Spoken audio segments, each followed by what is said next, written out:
नवरात्रि के आखिरी दिन कलश के जल और नारियल का क्या करें? ये गलती करा सकती है बड़ा नुकसान। सनातन धर्म में नवरात्रि का त्योहार बेहद अहम माना गया है। हिंदू पंचांग के मुताबिक 3 अक्टूबर 2024 गुरुवार से इस शारदीय नवरात्रि की शुरुआत होगी। इसका समापन 11 अक्टूबर को होगा। नवरात्रि के पहले दिन घट स्थापना के दौरान कलश के ऊपर नारियल रखने का विधान है। वहीं बहुत से घरों में जहां कलश स्थापना नहीं होती है, वहां भगवती की प्रतिमा या तस्वीर के पास 9 दिनों तक नारियल रखा जाता है। अब प्रश्न उठता है कि नवरात्रि के बाद कलश के ऊपर रखे नारियल या प्रतिमा के पास रखे नारियल का क्या करना चाहिए। मान्यता है कि इस नारियल का सही तरीके से विधान नहीं किया गया तो माता रानी नाराज हो सकती हैं। साथ ही आपकी 9 दिन की पूजा के संपूर्ण फल में भी दिक्कत आ सकती है। तो चलिए जानते हैं इस बारे में। उससे पहले आप भी माँ लक्ष्मी का आशीर्वाद चाहते हैं तो कृपया इस वीडियो को लाइक और चैनल को सब्सक्राइब जरूर करें और कमेंट बॉक्स में जय माँ लक्ष्मी लिखें। नंबर 1, कलश हटाते समय रखें ध्यान। हम सभी जानते हैं कि नवरात्रि की शुरुआत घट स्थापना से होती है। नवरात्रि में कलश स्थापना और मां दुर्गा के 9 रूपों की पूजा की जाती है। कलश स्थापना के दौरान उसके ऊपर नारियल रखना बहुत जरूरी होता है।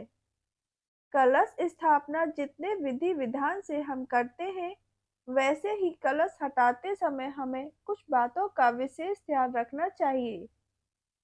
धार्मिक मान्यता है कि ऐसा नहीं करने से मां दुर्गा रूठ सकती है और 9 दिन में हमने जो मां की पूजा अर्चना की है, उसका फल भी हमें नहीं मिलता है।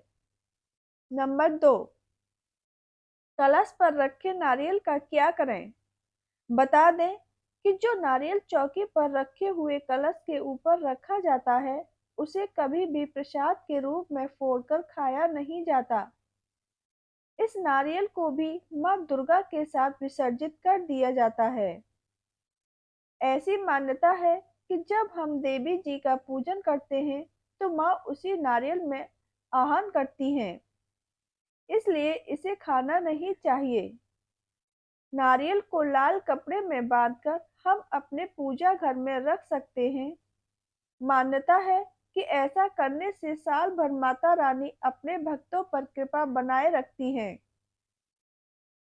साथ ही माता रानी हमें धन वैभव का आशीर्वाद भी देती है। नारियल को घर के मुख्य दरवाजे पर लाल कपड़े में लपेटकर भी बांध सकते हैं।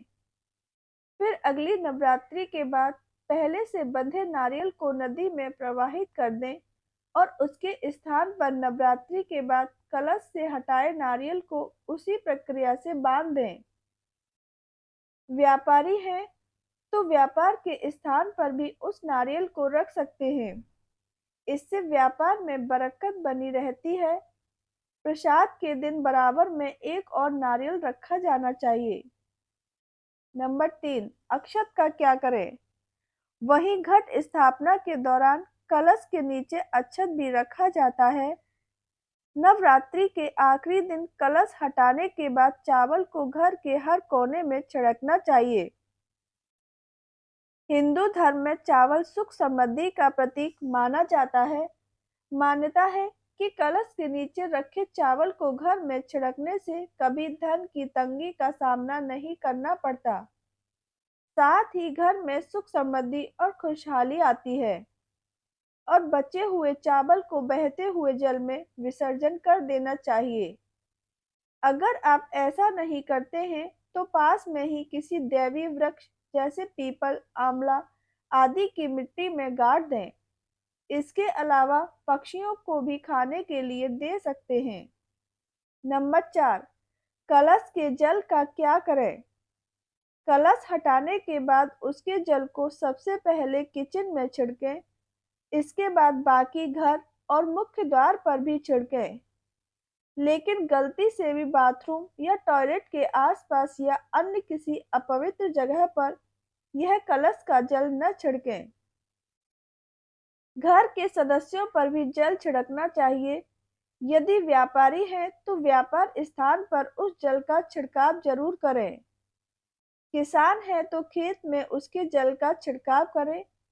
इसके बाद बचे हुए जल को तुलसी के पौधे या किसी पेड़ में डाल दें।